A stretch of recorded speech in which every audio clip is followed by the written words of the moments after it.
Call the meeting to order. Please rise for the pledge. Pledge allegiance to the flag of the United States of America and to the republic for which it stands, one nation under God, indivisible, with liberty and justice for all. Thank you and welcome to the February 18th, 2014 City Council meeting for Post Falls. We just finished a workshop with the Planning and Zoning Commission dealing with smart code and building codes. So an hour's discussion, and we'll be bringing forth more information on that down the road. Clerk will note that all council members are in attendance with the exception of Mr. Hissong, who is excused.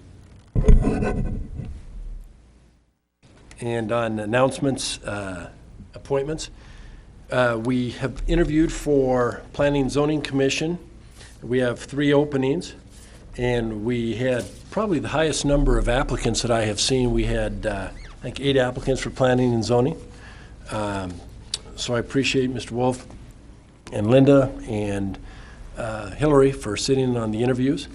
And what we have opted to do, and the names I would like to bring forth for council confirmation, I apologize for not having forwarded this information out to you sooner, but we just finished the interviews today, right before the workshop, is to fill the remaining term of Paula Rehrman's office. I would like to bring forth the name of Vicki Jo Carey to fill Mr. Wolf's position, which was up for renewal. So it'd be a full term. Well, I'd like to bring forth the name of Nancy Hempy. And we would like to also reappoint Mr. Ray Kimball for another term. His term expired, and I'd like to bring him, appoint him for another term. So I would ask for council confirmation and would entertain any questions in the interim. Move to approve those people. Second. A motion to second. Kira, do you have a question? My question is, since we just heard the names just now, do you want to tell us a little bit about Vicki Jo or Nancy? Yep. They're both the ladies that whose names we're bringing forth have experience in planning and zoning and real estate, different communities. One has been in the area for just over a year, one for 17 years. And what I was going to do is I'll forward that information down to you as well. Mr. Mayor, did you say been in the area for just a year? Over a year. Has lived has lived in Post Falls. Was previously in Rathdrum. Okay, has to live in Kootenai County for 2 years. She was in Rathdrum, born and raised in Rathdrum. Thank you. And the other's been a resident here for 17 years. Okay. So thank you. Ordered that too, so makes me feel better. Any other questions? Clerk, please take the roll. Wilhelm? Aye. Henderson? Aye. Malloy? Aye. Wolf? Aye. Thorson? Aye. Thank you very much. And again, thank you for all those who did apply. We'll keep your name on the list, and special projects, other appointments, we will bear that in mind and be in contact. On announcements, in early February, a new 5-year farm bill passed Congress and was signed into law. And I'd like to take this opportunity to thank Council President Linda Wilhelm and city staff, along with other cities throughout the state, for their efforts to save the Rural Housing Loan Program. I know, Linda, that was a big issue for you, and I appreciate your help and work on that. Thank you very much. Also, the Cats Dinner Theater at Post Falls High School, and I'm sure it's an acronym, and I should know what it stands for, but Thursday, February 27th, tickets $15 at Post Falls High School, Post Falls Food Bank, and Super One are now on sale. Proceeds are shared with the food bank and Post Falls High School. There used to be an event called the Madrigal Dinner, and I'm not sure if that's the same one or not, but anyway, February 27th, Post Falls High School. And what is cats? That's what I'm Carrie wouldn't. Put him on the spot, baby. But she's putting you on the spot. That's what I was trying to figure out. I know, I thought Carrie would probably know. There was a lot of pressure, but No? Okay. Well, we'll try to find that out, but it sounds good. And I'm sorry, I'm remiss. We have a pinch hitter sitting in for city administrator, Shelley Underwood, who's out of town. And Chief Hogue, thank you for attending, and I will behave because you are usually armed. Thank you. Thank you for your time. Are there any amendments to the agenda? Chief Hogue. No, there are none. Thank you very much. Any declarations of conflict? Thank you. Could you please read the consent calendar? Mayor, Council, good evening. There are 3 items on the consent calendar. First, the minutes from the February 4th, 2014 meeting. Payables from January 29th, 2014 to February 10th, 2014. And item C is Foxtail First Edition Subdivision Construction Improvement Agreement. Any questions of Chief? Move to accept the consent calendar as presented. Second. Motion seconds. Any further discussion? Clerk, please take the roll. Orson? Aye. Wolf? Aye. Malloy? Aye. Anderson? Aye. Wilhelm? Aye. Thank you. Motion passes. Public hearings, we have none. Unfinished business, we have none. Citizen issues, this is the time of the agenda where we will allow citizens to approach the council and talk about items that are of interest or concern. You have 5 minutes to do so. Seeing none. New business. Mort improvement waiver request for 21st and Spokane Street. Jacobson City Council, I'll have to get a kind of a chuckle here. Kit and Lucas put a blue X for me to stand here so they could hear my voice continually on the microphone and not move around. And so that was their goal, to keep me here in place. And we've had a request, a roadway frontage improvement waiver request from Mr. Cliff Mort for the intersection of 21st and Spokane Street. These typical requests have come before City Council in the past under consent agenda item. That's how we've processed these items for over 15 years. Recent discussions that we've had have maybe led us to come forward to City Council and say, are we still doing these correctly? Do you like the rationale and the judgment and the reasoning that we're using? And do you want us to still bring these forward as a consent agenda item? So initially tonight, we were going to discuss philosophically what we're doing, how we approach these, and then following that, do you want us, we would like to know whether you want us to continue to put those on the consent agenda, following our usual rationale.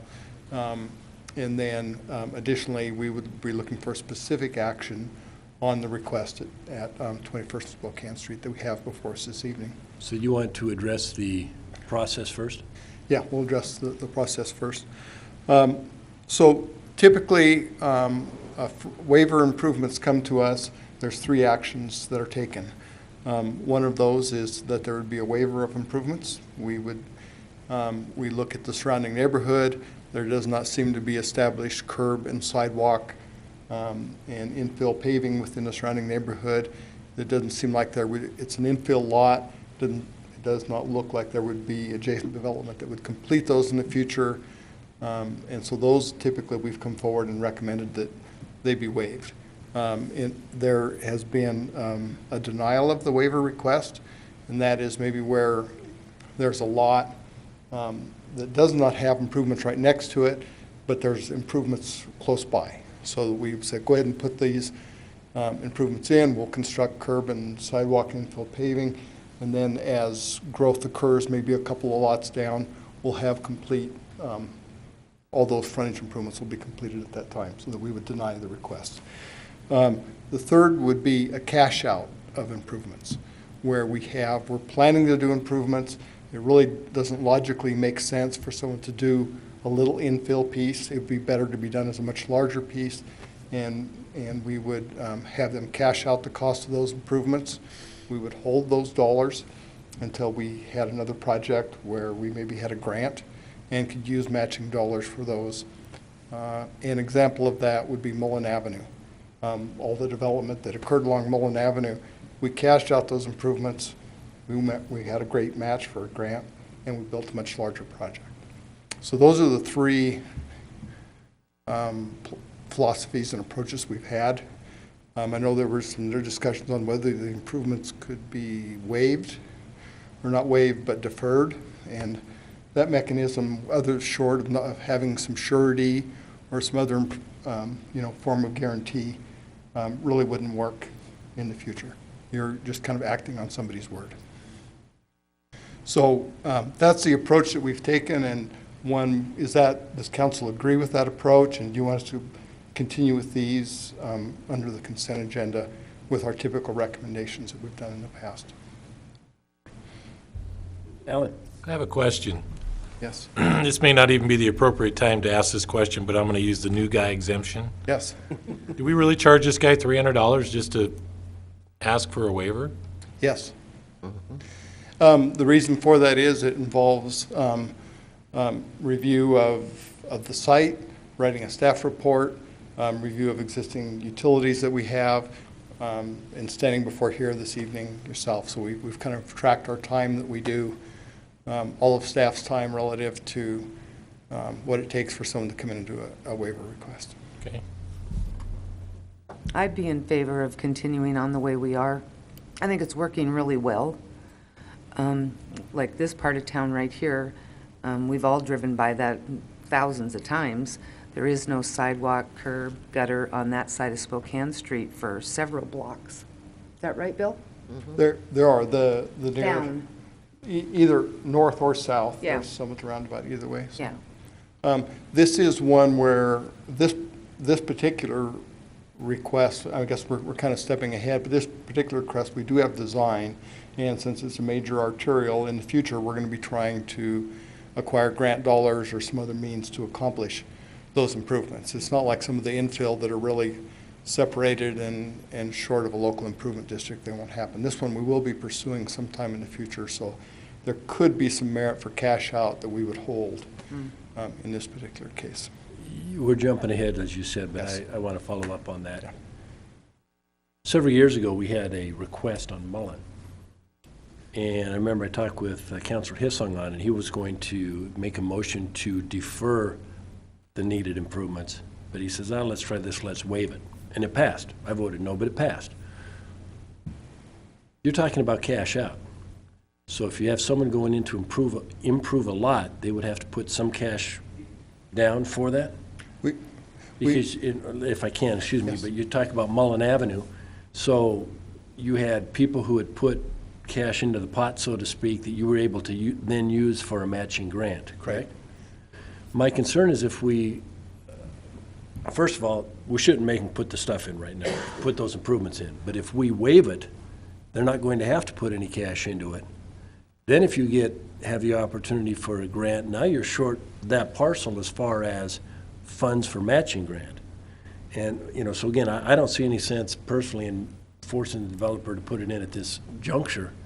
But I also am not necessarily in favor, I'm not in favor of just waiving it completely if in fact down the road we may need to have some of those funds for matching grant. That was going to be my question, is if it is waived in the construction part of it now, but 5 years from now, the west side of Spokane Street is all going to be improved, what does a homeowner or property owner do at that point?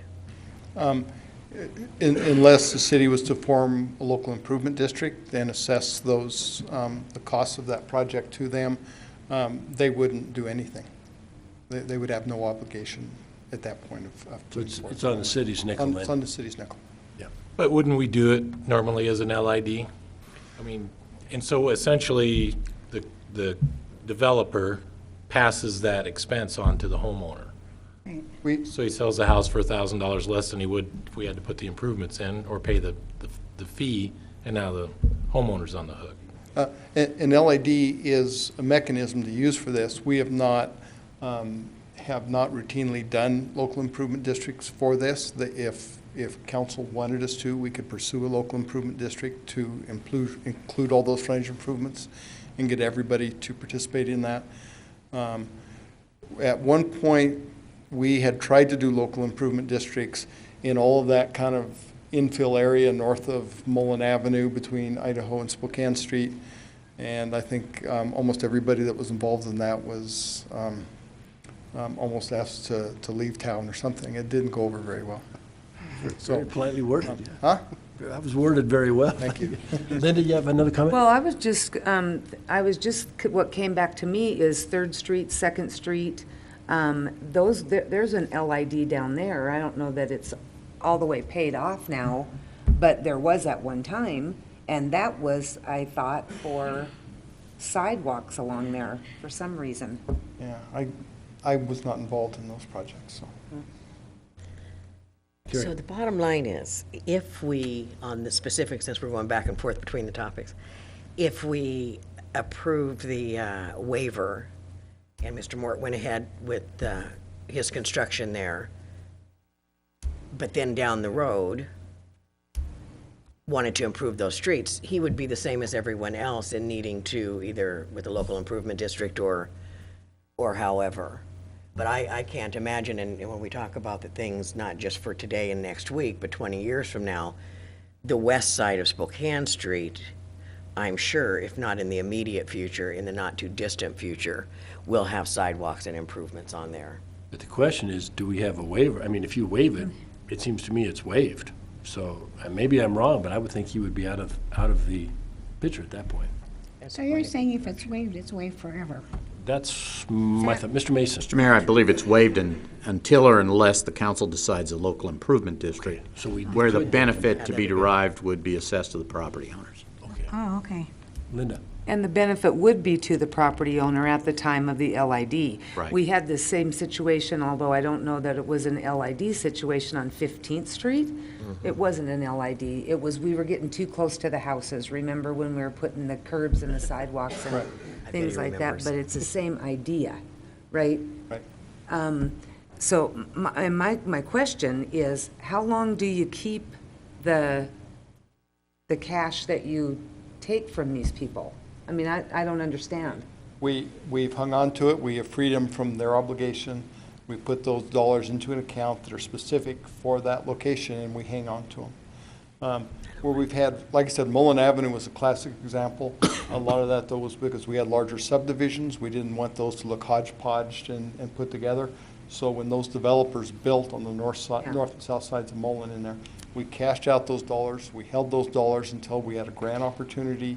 We pursued that grant with a really large matching dollars. It was attractive, and I believe was very helpful in us being successful in that grant Right. application. And that was Green Ferry Landing or whatever that is right there, that, yeah. Yeah, and there were probably Maple about Man- five yeah. subdivisions within there. Joe? On the cash out option, is that for the full value of what the improvement would be, or is it some percentage thereof, or what? What we have done in the past is full value. We'd come up, mutually agree on an estimate of what the cost of those improvements were. And my personal thought, I'm going to respectfully disagree with the mayor on this, is that if no other property owner on that street has been required to put up money for a sidewalk, then it doesn't really seem fair to single out the one piece of property that hasn't been developed yet to put up money for a sidewalk. If I was that guy, I'd probably just go ahead and thumb my nose and build it just for the heck of it. But there's been a lot of discussion, amongst the council and other organizations about the walkability of the city and everything else. But then all of that is put on the backs of, in this case, it'd be one property owner on the entire 2-block stretch there, who's the only one that has to pony up, and that just doesn't seem to be fair to me. If it's important to the city to have sidewalks, then the city ought to pay for it and not put increased pressure on certain property owners and none on others. I agree. And I would change my position based on what Mr. Mason said. If I don't see any sense in having them put cash in at this point, and maybe having it sit there for 10 or 15 years, because who knows what it's going to cost us 10 or 15 years from now. However, I just want to make sure that if, in fact, an LID or whatever, an LID is created to put curbs and sidewalks in, that they have to pay their fair share, not more than anybody else. But from what Mr. Mason said, we would be all right with that. It's waived until such time as we deem otherwise. Mr. Mayor, if I could ask Mr. Melvin a question. Bill, is the waiver a code provision that provides for a waiver? It is. It has to be requested. At one point. Are there criteria set forth in the ordinance? I couldn't quote those. I think we've been doing it for, it's one of those things that we've done for so long, I would have to go back and look at the specific code for that.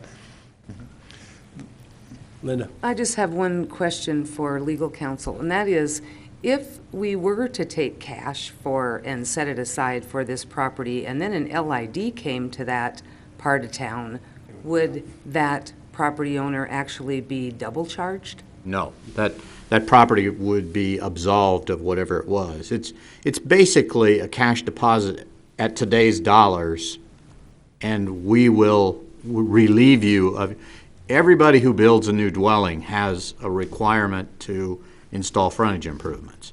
And basically with that cash out payment, you're relieved of that obligation, we assume it.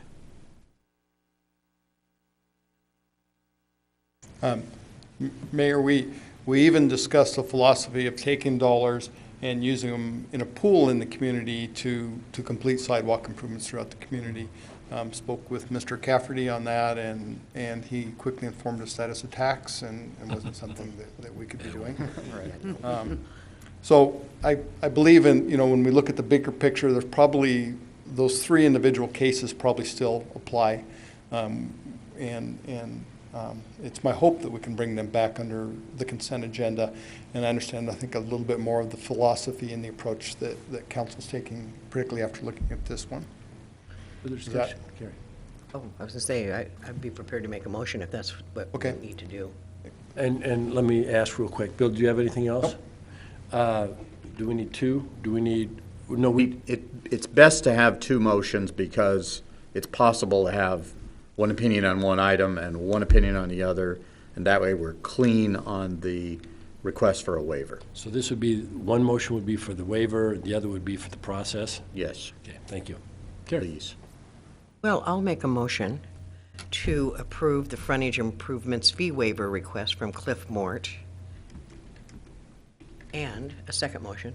Well, let's do one at a time. One at a One at a time. We have a s- Second. We have a motion and a second for the discussion. So is that motion to waive the fee or to waive the requirement? Waive the fee. He wants a frontage improvement fee waiver request. This would be the fee on that We're one. waiving the $300? No. We're waiving the improvement requirement. Gotcha, okay, that's what I want to be clear on that. Further discussion? Clerk, please take the roll. Henderson. Aye. Wilhelm. Aye. Malloy. Aye. Wolf. Aye. Orson. Aye. Thank you. Motion passes. And the second motion, I'll make a motion to use the same process as we have been using on fee waiver requests. Second. motion and a second, and that would be for consent calendar, is that correct? Correct. Yeah. Further discussion?